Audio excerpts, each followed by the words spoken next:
With BlizzCon halfway through, Overwatch 2 has received a lot of updates recently, with the Hero Mastery and PvE earlier in the year, the Season 7 balance patch, and the announcement of Mauga, and there's still a lot of more news to come. There's a whole bunch of new information covering the future of Overwatch, so let's get right into it. Firstly, while the PvE events have been successful, and they're going to be mixing more of them in with the main game, the main goal moving forward is to strive to make PvP better in two ways, by making it more fun and rewarding. It's pretty nice to hear a very solid direction from the team, and there's a lot of supporting content to make it happen. One of the new upcoming updates to the game will include a new 5CP mode called Clash. Some of the modes include remade maps like Hanamura, renamed to Hanaoka. It's a bit strange to use the same map assets and call it a new, less iconic name, especially since a lot of people liked Hanamura, even though it might have been irritating to play. But regardless, the map looks just like the old 2CP Cherry Blossom Japan style of Overwatch 1. Volskaya, another 2CP from Overwatch 1, was also designed at first with 5CP in mind, before the whole mode was scrapped during early development of Overwatch 1. This game mode has been a long time in the making. Clash has a lot of new rules that are similar but still fit the fast-paced nature that Overwatch 2 is trying its best to uphold, and avoid the frustrating gameplay that made Overwatch 1 way more unbearable. Clash takes place on mirrored maps that are completely symmetrical for both sides with no advantage to either team, just like Control, but like the moniker 5CP suggests, there are 5 capture points. Both teams have 2 defensive points each, and the middle point in the map is the first one to fight over, like in Flashpoint. Both teams fight for it, and the first team to capture it gets to move on to the opponent's side of the map to capture their 2 defensive points. Capturing the final point wins the game for your team, but it's a lot harder to cap with more defensive advantages and just a longer actual capture time at the end of the game. It's a good mix of the game modes that we've seen so far in the game, like Control, Flashpoint, and even the old 2CP and currently existing hybrid map initial points. The design intent to make more game modes is wanting to allow for more skill expression through different heroes and challenging playstyles in a new way under new rules. Flashpoint, for example, made Lucio and other speed-based comps really important, and also there's a lot of thought in how you can test points because they take down so fast and they switch so often. Compare that to Payload, where the objective moves around and there's a lot of pressure on keeping it contested but not fighting over it necessarily. Just the fact that there are way different ways to play for the objective by setting up angles around it or contesting it directly makes it a lot different for different game modes. But otherwise, new competitive mode updates are also making big changes. We've been expecting something new for a long time because the current system has been really terrible. Overwatch 1 had issues with the ranked system, but the use of skill ranking, SR, with a precise elo attached to your profile was definitely considered a positive thing. When it was removed in Overwatch 2 in favor of more generalized ranks that weren't as specific, along with a generally unengaging way of ranking up, it made a lot of players pretty irritated, me included. Finally, they've rolled back some of the worst changes and also introduced a lot more transparency to the ranking system, making it a lot better to play and strive to improve. The current 5 wins and 14 losses to update your rank system is being completely removed, which is great to see.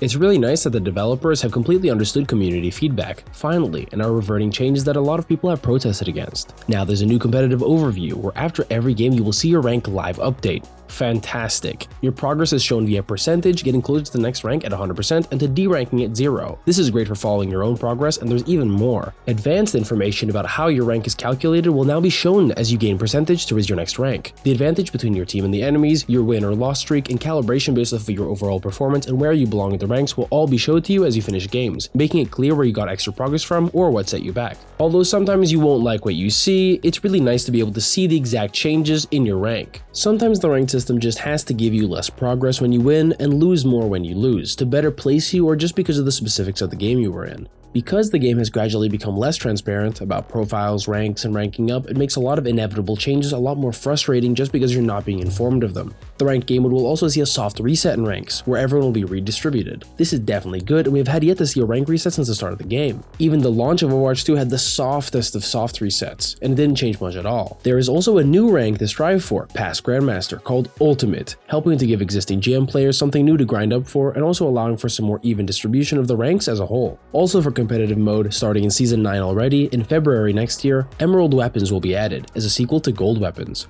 There will be a lot of new and different ways to use your competitive rewards to get things that you really want to customize your characters. Emerald Weapons are the start of that. Keep in mind, however, that all currently existing competitive points will be changed into legacy points that can still buy gold guns, but now for new rewards you'll have to gain new points in new competitive seasons. So basically, existing players can't buy all the new cosmetics from competitive if they've racked up quite a sum over the years. Competitive challenges have also been removed, and now there are seasonal rewards. It's a bit of a small rework and it doesn't really matter too much, but instead of getting competitive points at the end of the season, there are now more customized rewards. We're finally rounding up on the last couple competitive changes. For one, the range of ranks will now be shown before matches. This is great for getting a sense of how big the skill disparity is between the players in the match, and can also give you an idea of the quality of the match beforehand. This isn't always a great thing, as it can be pretty concerning to see a wide range when you're close to ranking up, but once again, transparency is what really matters and will help improve the system even further on. And finally, they're promoting playing with friends as a group during ranked. and now most grouping restrictions will be removed. This is pretty massive, but we don't know the specifics yet. We might see a big shakeup in Grandmaster, since from Grandmaster onwards right now, duos are the only groups that are allowed. That's it for the competitive system changes, but there are a whole lot of new things content-wise that also apply to the competitive game, like new heroes.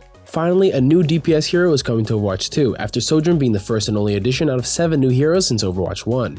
It was definitely necessary to give some more love to tanks and definitely to support, since they still have the least heroes in their role compared to tanks that only have 1 per team anyway. But it's definitely been way too long, and it's great to finally see a new damage dealer enter the scene. Venture, the new damage hero, will be coming 2 months after Mauga in Season 10 in February of 2024. Their design is based off of an archaeologist roguish adventurer, similar to the duo of Roadhog and Junkrat without all the insanity and crime. Even though their kit isn't finalized yet, there are already some ability overviews that show the design for this new hero.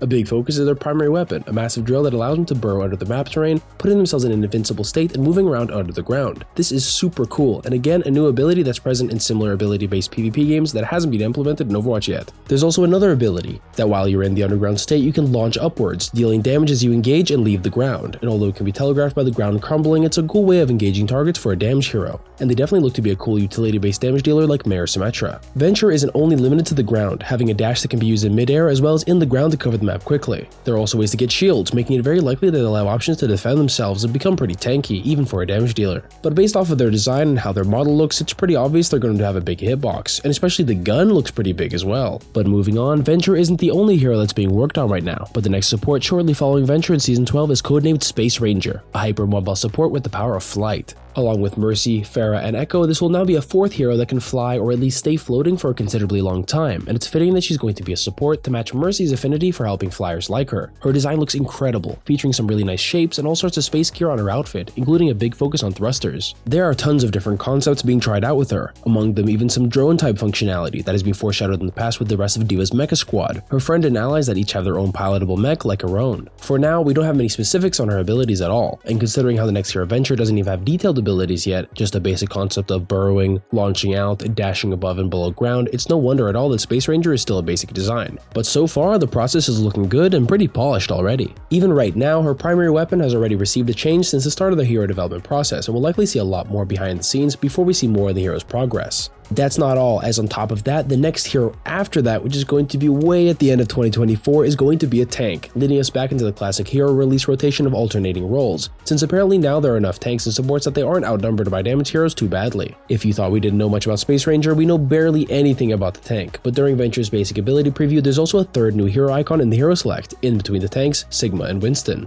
Although the hero's name could begin with a T, U, or a V because of the alphabetic order, what's important is that the hero icon looks like a wild turtle or Koopa-like creature with spikes all over, and an open smile not unlike Mauga. Although it will take a long time to see this new tank, it's nice to have an idea of what's to come, and the future looks bright for Overwatch 2. Thanks for watching. Make sure to use the link in the description below to get access to a Gameblade membership to master all the newest heroes and reworks as they drop, and I'll see you next time.